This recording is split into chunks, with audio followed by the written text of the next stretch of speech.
Hi friends, તમે હલ્દીરામની મીઠાઈઓ વિશે સાંભળ્યું જ હશે અને કદાચ ટેસ્ટ પણ કરી હશે. હલ્દીરામની ઓરેન્જ બરફી તો ખૂબ જ ફેમસ છે. તો આજે આપણે ઘરે જ બનાવીએ હલ્દીરામ જેવી ઓરેન્જ બરફી. ખૂબ સરળતાથી અને ઘરમાં રહેલી વસ્તુમાંથી જ બની જાય છે. ચાલો શરૂ કરીએ. શરૂ કરતાં પહેલાં મારી ચેનલ ઉપર જો નવા આવ્યા હોય તો સબસ્ક્રાઈબ કરી લેજો. અહીંયા દેશી ઓરેન્જ લીધા છે 3 નંગ. પાણીથી વોશ કરીને લીધા છે. હવે આપણે એના 2 ભાગ કરી લેવાના છે એક ઓરેન્જના. આ રીતે વચમાં કટ મૂકી અને 2 કરી લીધા છે ભાગ. અને હવે એમાંથી બિયા કાઢી નાખવાના છે.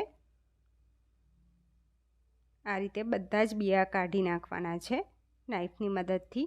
બધા જ બિયા કઢાઈ ગયા છે. હવે આપણે અહીંયા મારી પાસે જ્યુસર મશીન છે, એની અંદર આ રીતે હાફ ભાગ અંદર મૂકી અને જ્યુસ કાઢી લેવાનો છે. અને જો તમારી પાસે ના હોય તો તમે નીચોવીને પણ જ્યુસ કાઢીને લઈ શકો છો. અહીંયા ઓરેન્જ જ્યુસ કઢાઈ ગયો છે. પછી 1.5 કપ જેટલો મિલ્ક પાવડર છે અને 1 કપ જેટલું સૂકા નારિયેળનું છીણ, 1 કપ જેટલી ખાંડ લેવાની છે. હવે આપણે અહીંયા જાડા તળિયાવાળું વાસણ લેવાનું છે. એની અંદર મિલ્ક પાવડરને એડ કરી લઈએ. અહીંયા જાડા તળિયાવાળું વાસણ અથવા તમે નોનસ્ટિક પેનનો યુઝ કરી શકો છો. હવે તેની અંદર અડધો કપ જેટલું દૂધ એડ કરવાનું છે. 1.5 કપ જેટલો મિલ્ક પાવડર છે સામે અડધો કપ જેટલું દૂધ એડ કરી મિક્સ કરી લેવાનું છે. લમ્સ ના રહે એ રીતે મિક્સ કરવાનું છે. હાલ ગેસ નહીં ચાલુ કરવાનો. આ રીતે પહેલાં મિક્સ કરી લેવાનું છે. મિક્સ કર્યા પછી 1 ટેબલ સ્પૂન જેટલું દેશી ઘી એડ કરી લઈએ અને સારી રીતે મિક્સ કરી લેવાનું છે.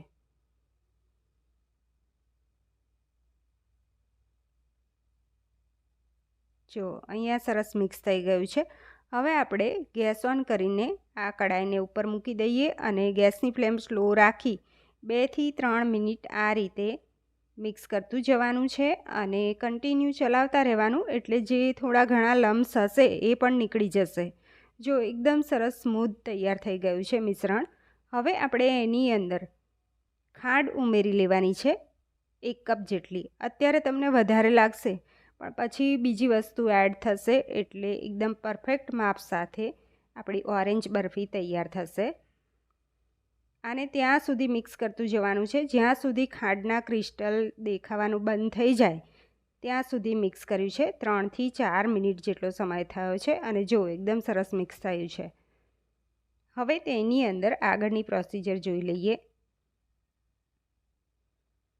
અહીંયા ઓરેન્જનો જ્યુસ એડ કરી લેવાનો છે. જો તમારી પાસે ઓરેન્જ જ્યુસ ના હોય તો તમે ફ્લેવર પણ એડ કરી શકો છો, પણ જે ઓરેન્જ જ્યુસથી જે ટેસ્ટ આવશે એ ખૂબ જ સરસ આવશે અને અત્યારે માર્કેટમાં ખૂબ જ સરસ મળતા હોય છે. અને હવે એકદમ પનીર છૂટું પડે એ રીતે માવા જેવું મિશ્રણ તૈયાર થયું છે. બળી અને એકદમ અડધું થઈ ગયું છે અને એને થતાં 7 થી 8 મિનિટ જેટલો સમય થયો છે. હવે એની અંદર આપણે ફૂડ કલર એડ કરવાનો છે. ઓપ્શનલ છે, તમારે એડ કરવો હોય તો કરી શકાય છે. અને અહીંયા ચપટી ફૂડ કલર એની અંદર 2 ટેબલસ્પૂન પાણી એડ કરી ઓરેન્જ ફૂડ કલર એડ કર્યો છે અને પછી આમાં મિક્સ કર્યું છે. સારી રીતે મિક્સ કરી લેવાનું છે. એકદમ સરસ મિક્સ થઈ જાય એટલે આપણે ઇલાયચી પાવડર એડ કરીશું 1/2 ટીસ્પૂન. હવે આપણે 1/2 ટીસ્પૂન ઇલાયચી પાવડર એડ કરી લઈએ અને સારી રીતે મિક્સ કરી લઈશું. એનાથી એકદમ સરસ ફ્લેવર આવશે. હવે અહીંયા આપણે સૂકા નારિયેળનું છીણ એડ કરી લેવાનું છે 1 કપ જેટલું. અને હવે જો મિશ્રણ એકદમ ઘટ્ટ થવા લાગ્યું છે અને સારી રીતે એકદમ ઘટ્ટ થઈ જાય, પેનને એકદમ છોડી દે મિશ્રણ, ત્યારે સમજી લેવાનું કે આપણું મિશ્રણ એકદમ બરફી માટે તૈયાર થઈ ગયું છે. અને પછી આપણે ગેસની ફ્લેમ બંધ કરી લેવાની. જો એકદમ તૈયાર થઈ ગયું છે. હવે અહીંયા એક ટ્રેને મેં ઘીથી ગ્રીસ કરી છે, એમાં આ મિશ્રણ લઈ લઈશું. બધું જ મિશ્રણ લીધા પછી તાવીતાથી આ રીતે પ્રેસ કરી લેવાનું છે.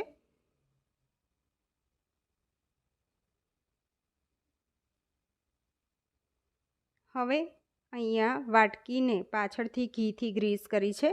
એનાથી આ રીતે હલકા હાથે થોડું દબાવી લઈશું.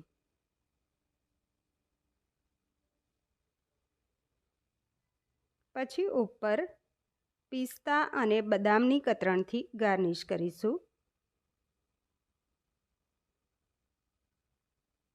આ રીતે અને પાછું ઉપરથી વાટકીથી પ્રેસ કરી લઈએ એટલે સરસ પિસ્તા અને બદામ આ રીતે સરસ લાગી જાય.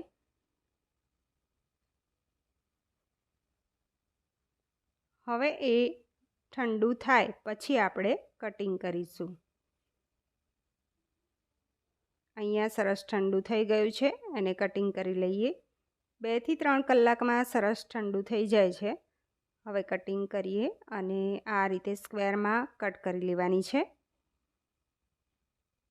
જો એક પીસ કાઢીને પણ તમને બતાવું છું અને એની ઓરેન્જની ફ્લેવર એટલી સરસ આવે છે આ બરફીમાં. જો એકદમ ફાઇન એવી હલ્દીરામ જેવી ઓરેન્જ બરફી તૈયાર થઈ ગઈ છે. એકદમ ખાવામાં સોફ્ટ એવી અને ખૂબ જ સ્વાદિષ્ટ અને ઝડપથી બની જાય એવી. રેસીપી ગમી હોય તો વિડીયોને લાઇક કરજો.